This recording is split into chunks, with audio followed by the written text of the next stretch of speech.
저학년들 우리 6학년은 빼고 5학년까지만 말씀을 읽어야 되겠다 그런 생각이 드네요. 말씀 구절이 그렇게 많지 않아서. 우리는 그리스도인입니다. 그리스도인. 그리스도인은 예수님을 믿는 사람, 따르는 사람, 또 그분의 가르침대로 사는 사람이라고 다 할 수 있겠죠. 우리가 주일날 에베소서의 말씀을 이렇게 쭉 보고 있는데요. 에베소서의 말씀으로 해보면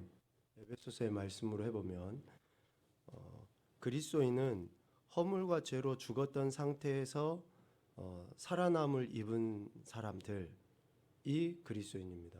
그러니까 이미 죽어 있는 상태에서 살아난 존재가 된 거죠. 예수님 믿기 이전에도 우리는 살아 있었지만 영적으로 보면 죽어 있는 상태였다라는 것이죠. 그런데 예수님 믿음으로 말미암아 살아 있는 존재가 된 것이다. 또 그리스도인은 예수 그리스도 안에서 함께 하늘에 앉은 상태라고 할 수 있습니다. 그러니까 지금 우리는 이 땅에서의 삶을 살아가요. 그런데 영적인 의미로 보면 예수 그리스도와 함께 살아서 하늘에 앉아 있는 그런 상태라고 이야기를 해볼 수 있는 것이죠. 이렇게 그리스도인이라고 우리는 불림을 받는데, 이러한 그리스도인이 된 것은 긍휼이 풍성하신 하나님의 사랑으로 인해서 된 겁니다.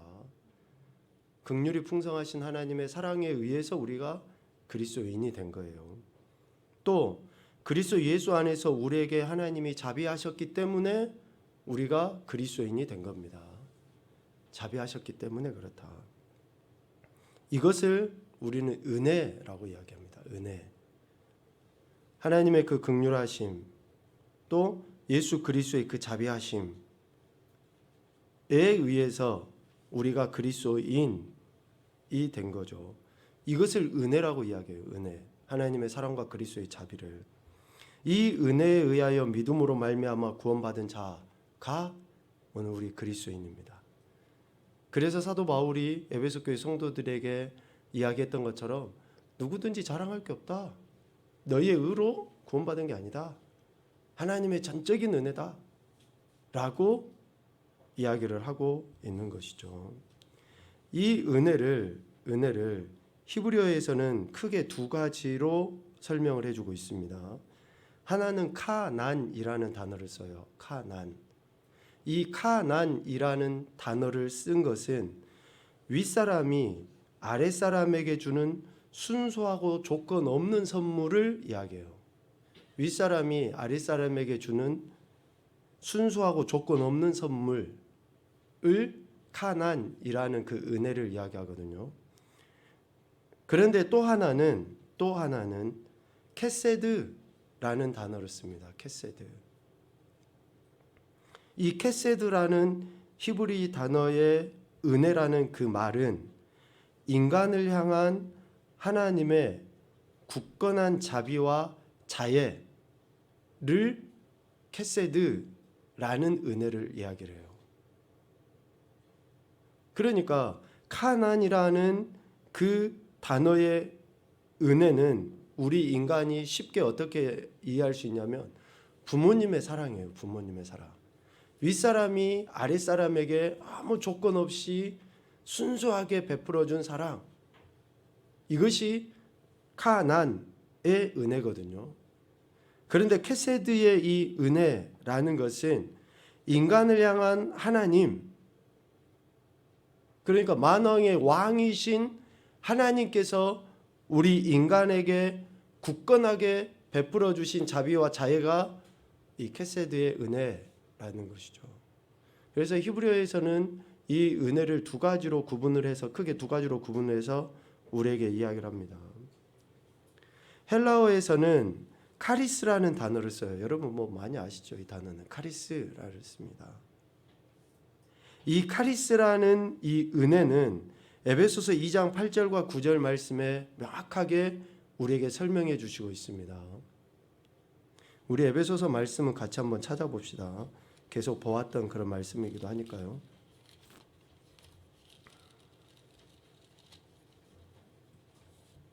에베소서 2장 8절 9절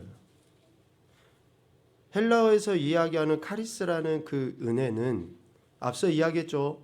하나님 아버지의 그 긍휼하심, 그 사랑, 예수 그리스도의 그 자비하심을 은혜라고 이야기했는데 이 은혜를 헬라어에서는 카리스라고 이야기하는데 이 카리스라는 은혜를 명확하게 설명해 주는 것이 에베소서 2장 8절과 9절이에요. 같이 한번 읽어보죠. 시작. 너희는 그 은혜에 의하여 믿음으로 말미암아 구원을 받았으니 이것은 너희에게서 난 것이 아니요 하나님의 선물이라. 행위에서 난 것이 아니니 이는 누구든지 자랑하지 못하게 함이라. 아멘. 그래서 이 카리스의 은혜는 첫 번째, 너희에게서 난 것이 아니요 하나님의 선물이다. 이 은혜는 우리 인간이 가질 수 없는 거예요. 가질 수 없는 거. 우리가 누군가에게 은혜를 베풀었다, 뭐 그렇게 표현할 수도 있어요. 그러나 우리에게서 나온 게 아닙니다. 하나님께서 우리에게 주신 거예요. 하나님께서 우리에게 주신 거. 그래서 이것을 하나님의 선물이라고 이야기하고, 또 이 카리스의 은혜는 2장 9절에서 이야기하죠. 행위에서 난 것이 아니다. 행위에서 난 것이 아니다. 그래서 우리 인간은 그 은혜를 받은 것에 대해서 우리가 간증도 하고 증거도 하지만 자랑하고는 틀리죠. 우리의 의로 받은 게 아니기 때문에 그렇습니다. 그래서 이 은혜는 앞서 히브리어에서 이야기했던 케세드의 은혜를 카리스의 은혜로 우리에게 이야기를 해주고 있는 거예요. 우리 인간을 향한, 근데 그 인간이 어떤 인간입니까? 죄악된 인간이잖아요. 죄 가운데 태어나서 죄 가운데서 살다가 죄 가운데서 죽을 수밖에 없는 그 인간을 향한 하나님의 굳건한 자비와 자애의 표현. 결국은 이 은혜는 예수 그리스도의 십자가 아닙니까? 그 십자가가 있기 때문에 우리가 그리스도인이 된 거예요. 그리스도인. 그래서 그리스도인이 됐다라고 하는 것은 우리 인간이 가질 수 있는 최고의 복입니다.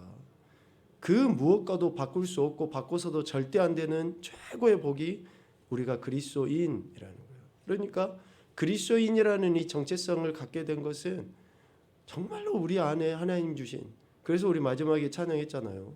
나 주님의 기쁨 되기 원하네. 여러분, 이런 고백은 그리스도인 아니고서는 할 수 있는 인간이 없어요. 누가 주님의 기쁨 되기를 원한다고 이야기할 거예요? 세상 사람들은 그런 말을 조차도 할 수도 없어요. 흉내도 못 내요. 그런데 예수님 믿는, 더 엄밀하게 이야기하면 예수님을 믿게 된 우리 인간들, 그리스도인들만 하는 고백이 나 주님의 기쁨 되기 원합니다. 이런 고백인 거거든요. 그래서 그리스도인이 되는 것은 하나님 나라의 왕이신 하나님의 크신 사랑과 자비하심으로써 우리에게 은혜가 주어졌기 때문에 우리가 그리스도인이 된 것이다 라는 거죠. 그래서 그리스도인은 하나님 나라의 왕이신 하나님의 말씀을 듣고 순종함으로, 하나님의 말씀을 듣고 순종함으로 은혜를 확신해야 됩니다. 그리스도인은, 그러니까 은혜로 구원을 받았잖아요. 은혜로 하나님의 백성이 되고 은혜로 하나님의 자녀가 되고 은혜로 그리스도인이 됐어요. 그러면 은혜로 그리스도인이 됐다라는 것을 어떻게 하냐고요? 어떻게 알아? 그 하나님의 말씀, 즉 왕이신 하나님의 말씀을 듣고 순종하는 것으로 그 은혜를 확신하는 거예요. 그러니까 구원 받았습니까? 라고 물을 때 내 안에 구원의 확신을 어디에서 드는 거예요? 감정적으로 구원의 확신을 갖는 게 아니에요. 상황에 의해서 내가 때로는 구원 받은 것 같고 때로는 구원 받지 않은 것 같고 그래서도 안 돼요. 내가 구원의 확신은 어디에서 가져야 됩니까? 하나님의 말씀을 통해서 구원의 확신을 갖는 거예요.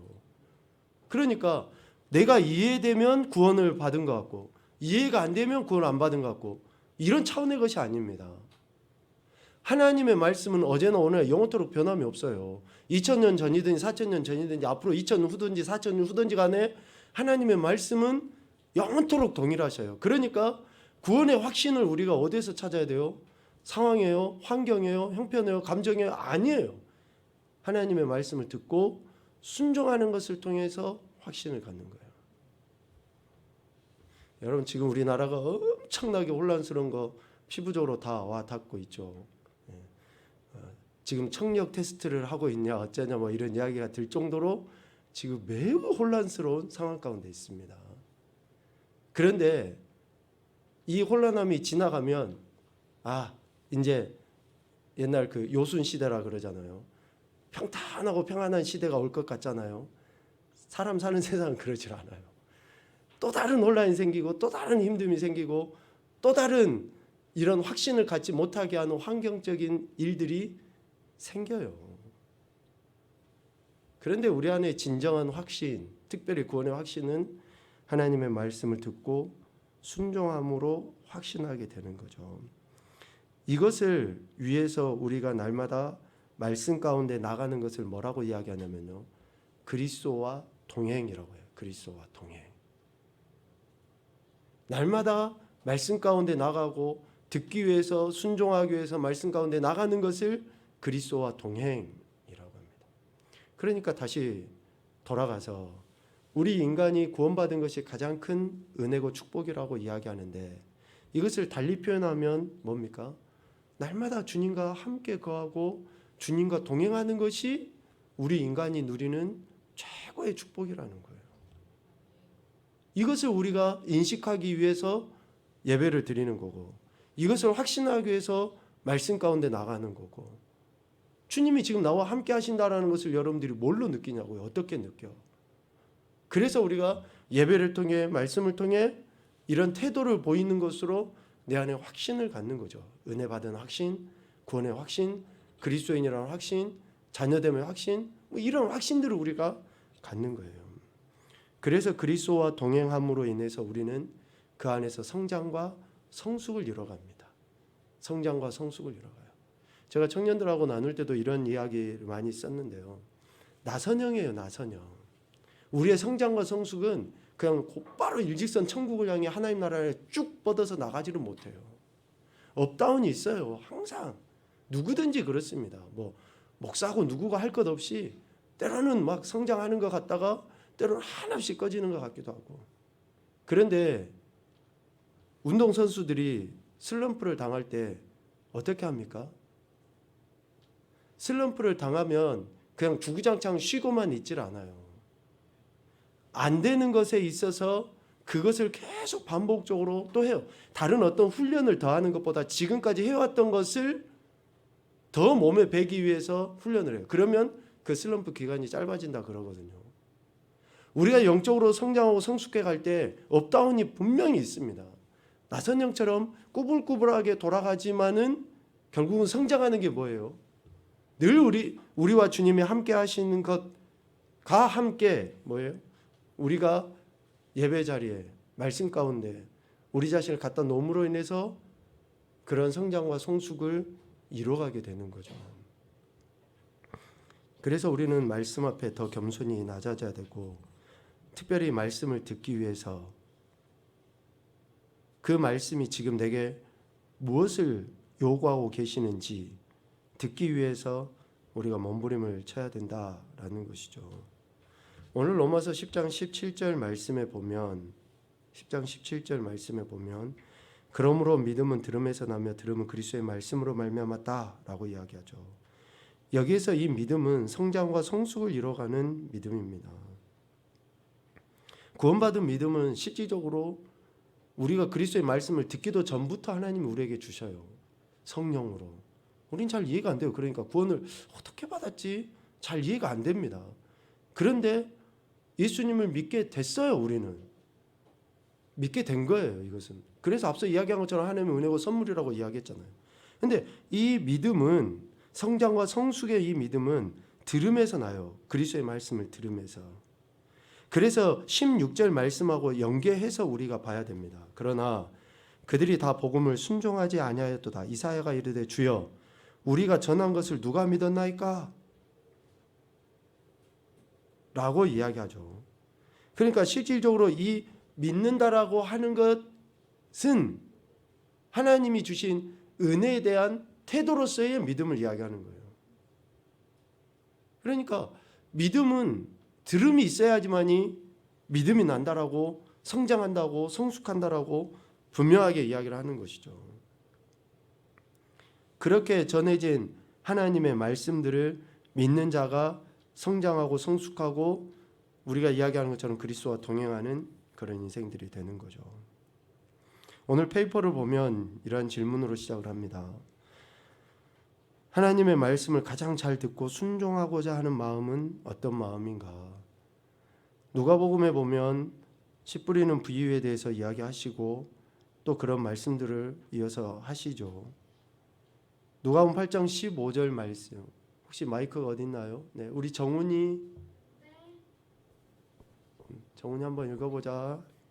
좋은 땅에 있다는 것을 착하고 좋은 마음으로 말씀을 듣고 지켜 인내로 결실하는 자니라.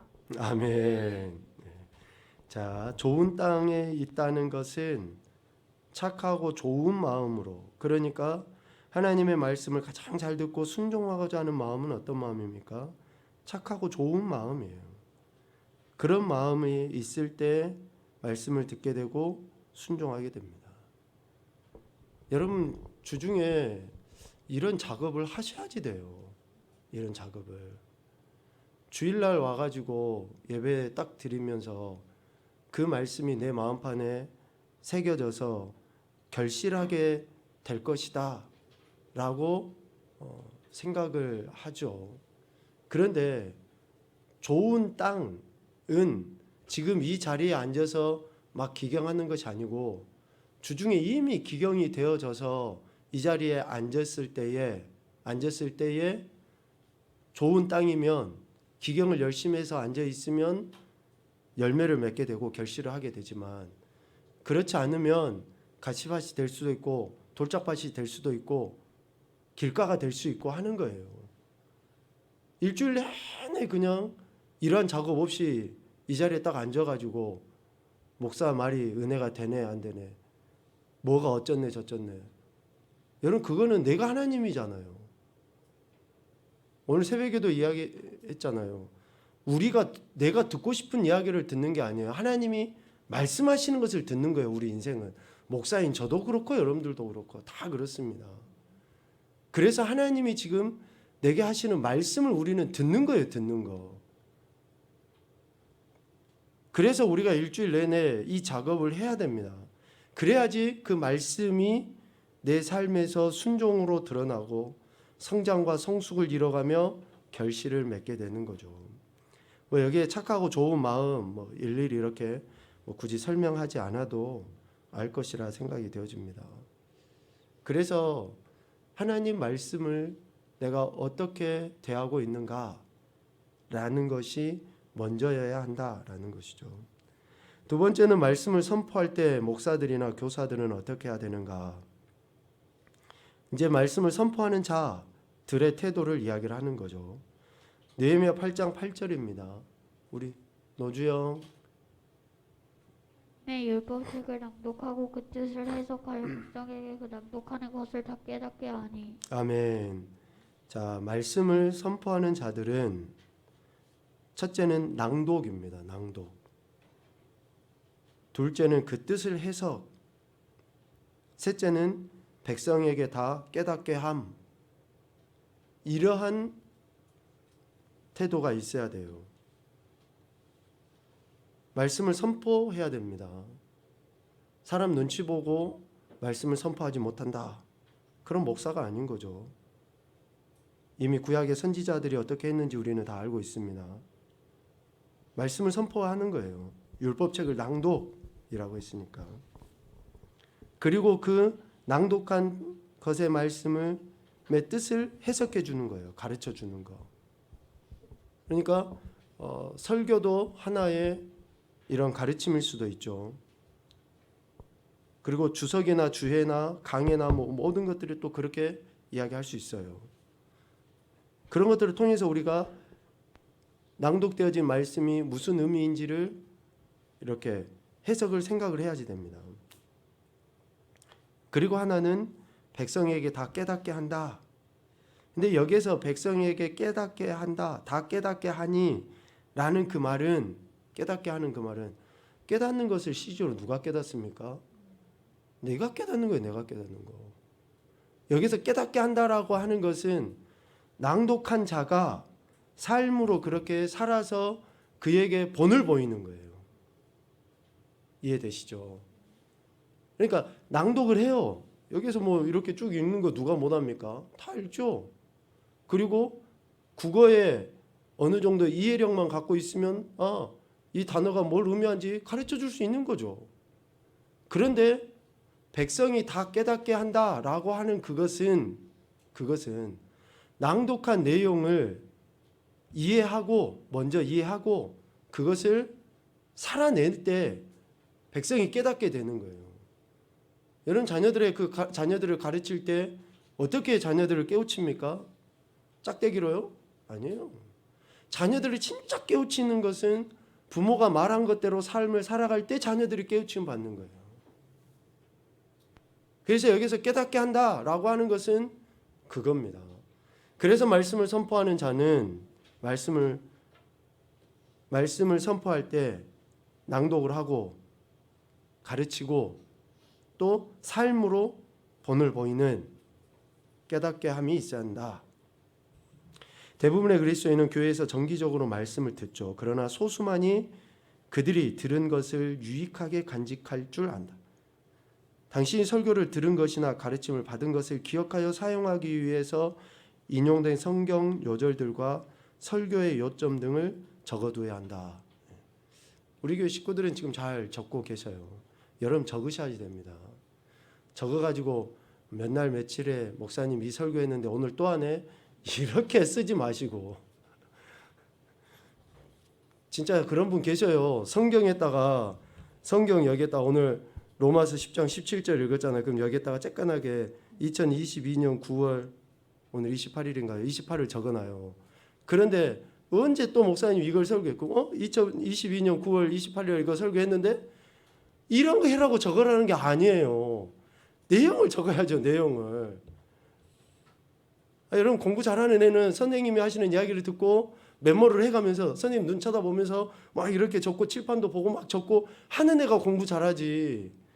아니 원리가 다 똑같은데 그냥 왜 사람 귀가 두 개예요? 한 귀로 듣고 한 귀로 흐르니까 두 개예요. 그런데 가만히 뭐 이렇게 있으면 안 남아요. 안 남아. 설교를 실질적으로 여러분들이 메모를 하시는 습관이 매우 중요합니다. 그래서 우리 아이들이 예배 이렇게 드리고 가정 예배 여러분 드려보시면 알잖아요. 요약을 잘해요. 그런데 이 요약이 훈련입니다. 나중에 저한테 우리 아이들 대학 갈 때 꼭 밥 한 번씩 사셔야 돼요. 논술 훈련 따로 시켜주는 게 아니라 이게 논술 훈련인데 지금 이걸 논술을 안 하려 한다니까요. 여러분 우리 아이들이나 우리가 이렇게 말씀을 메모를 해가면서 이해하려 할 때에 성령님께서 더 역사하시지 않을까요?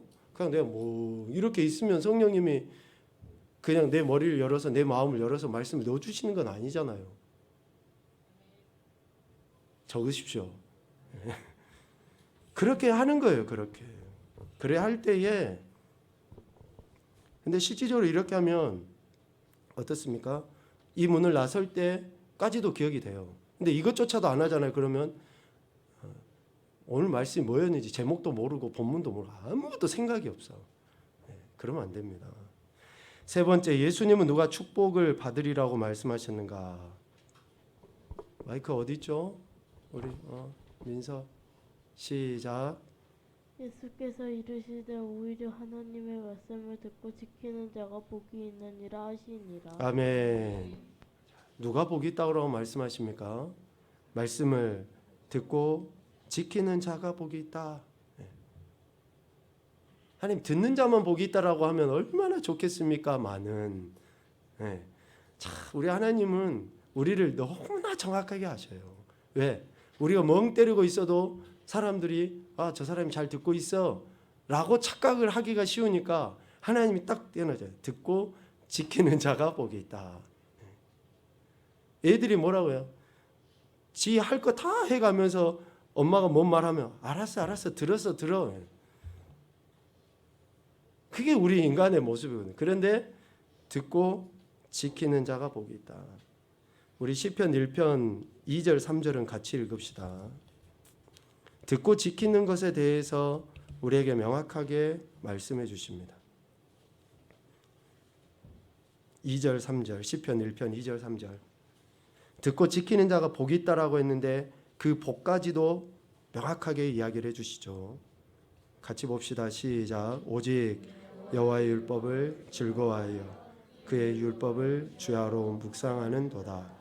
그는 시냇가에 심은 나무가 철을 따라 열매를 맺으며 그 잎사귀가 마르지 아니함 같으니 그가 하는 모든 일이 다 형통하리로다. 아멘. 보세요. 말씀을 듣고 지키는 자가 복이 있다라고 구약에서도 분명하게 우리에게 이렇게 이야기를 해주시잖아요. 말씀을 매일 읽어야 될 이유가 무엇인가? 신명기 17장 19절 말씀입니다. 우리 영성이 은설이 평생에 자기 옆에 두고 읽고 그의 하나님 여호와 경외하기를 배우며 이 율법의 모든 말과 이 규례를 지켜 행할 것이라. 아멘. 하나님의 말씀을 왜 매일 읽고 해야 되는가? 첫째는 하나님 경외하기를 배우기 때문에 그렇습니다. 우리가 하나님을 경외한다라고 하는 것은 감정이 아니에요. 태도입니다. 태도. 우리 아이들에게 부모님이 제일 강조하는 게 뭡니까? 태도를 강조하잖아요.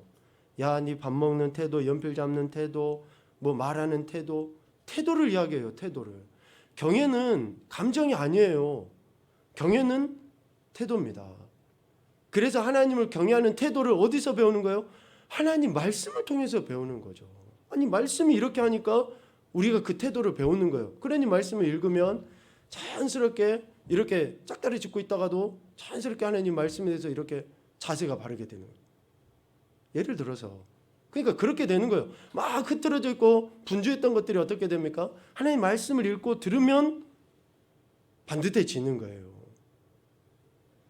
두 번째는 율법의 모든 말과 규례를 지켜 행할 수 있기 때문에 말씀을 읽는 거예요. 아니 듣고 알아야지 지킬 것 아닙니까? 알아야지. 무슨 이야기인지를 알아야지 지키잖아요. 율법의 모든 말과 규례를 지켜 행할 수 있기 때문에 우리는 매일 말씀을 읽어야 되는 거예요. 들어야 되는 겁니다. 요한계시록 1장 3절 말씀에도 비슷하게 이야기하죠. 우리 영성이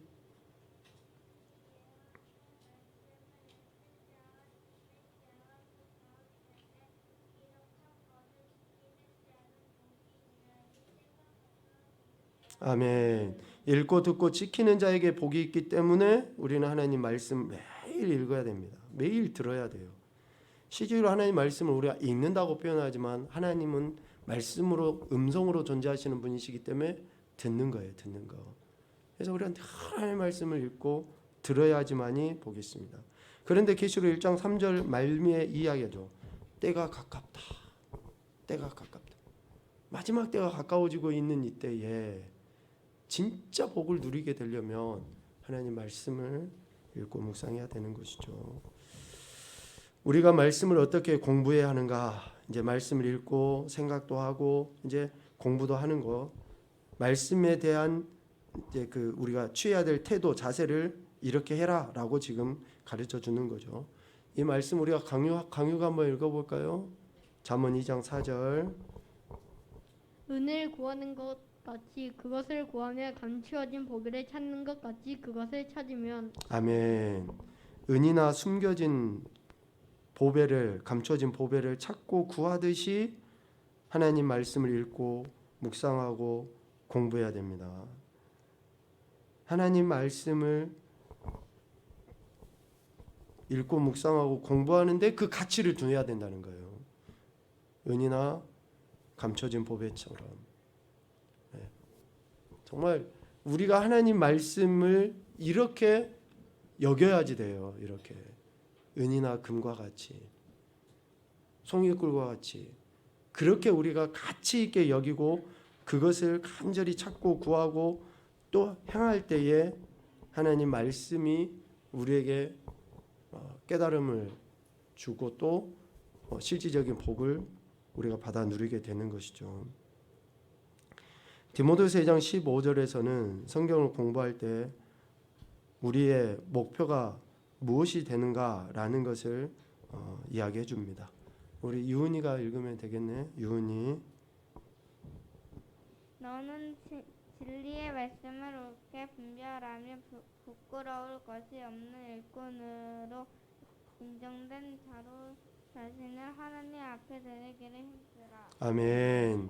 자, 우리가 하나님 말씀을 읽고 묵상하고 공부하는 것은 첫째, 진리의 말씀을 옳게 분별하기 위함입니다. 진리를 분별하기 위해. 위조 지폐 간별사들 이야기를 여러분 아시잖아요. 세상은 다 거짓이고 그래요. 그런데 마치 참인 것처럼 진짜인 것처럼 우리에게 자꾸 다가오고 유혹합니다. 그것을 우리가 어떻게 분별합니까? 참을 계속 봐야 돼요. 진리를. 그러니까 진리를 계속 보면 거짓이 왔을 때 이거 거짓이야 라고 거부하게 돼요. 그러니까 이 분별력을 갖기 위해서 진리이신 말씀을 계속 우리가 읽고 묵상하고 공부를 해야 되는 거예요. 두 번째는 왜 우리가 이렇게 하나님의 말씀 읽고 묵상하고 공부해야 되는가? 부끄러울 것이 없는 일꾼으로 인정받기 위함입니다. 부끄러울 것이 없는 일꾼으로 인정받기 위함. 우리는 다 일꾼이고 하나님의 종이고 백성이고 자녀고 뭐 다 그런 정체성이 우리에게 있어요. 그런데 나중에 주님 앞에 섰을 때에 부끄러울 것이 없는 인생이 되기 위해서 우리가 말씀 읽고 묵상하고 해서 주인의 아버지의 마음에 흡족한 인생이 되기 위해서 그러는 거예요. 부끄러울 것이 없는 일꾼으로 인정받기 위함. 이것을 다시 생각하면 하나님의 말씀을 듣지도 않고 읽지도 않고 공부하지도 않고 또 가치를 거기에도 두지 않으면 어떤 사람이 되는 거예요? 부끄러운 일꾼이 되는 거예요. 부끄러운 일꾼이. 우리를 부르시고 우리를 보내셔서 하나님의 영광을 드러낼 그런 자들로 세워주셨는데 하나님의 말씀을 듣지도 않고 가요. 하나님 말씀이 상관이 없이 살아가요. 그럼 그거는 부끄러운 일꾼인 거죠. 우리에게 하나님을 위해서 살아갈 수 있도록 하나님이 우리에게 은혜를 베풀어 주신 거예요. 앞서 이야기했던 그런 구원의 은혜. 하나님을 위해서 살아갈 수 있도록. 이거는 우리가 가진 특권임과 동시에 책임이고 사명입니다. 하나님을 위해서 살아갈 수 있는 것은. 세상 사람들은 그렇게 못 살아가요. 그런데 우리에게만 주신 특별한 권리예요. 이거는. 그런데 하나님을 위해서 살아야 될 우리가 그 말씀을 듣지 않으면 어떻게 하나님을 위해서 살아갑니까? 싹군이 되겠죠. 주님을 위해서 일하는 자가 아니라 자기를 위해서 일하는 자가 되겠죠. 여러분들 이런 것들을 분별을 하셔야지 돼요. 목사에 대해서도 분별을 하셔야 되고 주변에 있는 사람들에 대해서도. 그리고 뭐 판단하고 정죄라는 것이 아니라 내가 그렇게 되지 않기 위해서 그런 영적 분별력을 말씀을 통해서 가져가야 돼요. 말씀을 통해서. 사회, 정치, 경제만 혼란합니까? 종교는 혼란하지 않습니까? 얼마나 이단들이 판치고 있고 거짓이 우리를 미혹하고 있으며 우리 자녀들을 삼키려고 하고 있습니까? 애들 예전에 저희 때만 해도 저는 뭐 그런 기독교 동아리 활동도 안 했지만 정말 멋지게 대학생들이 기독교 동아리에서 활동들 많이 했어요.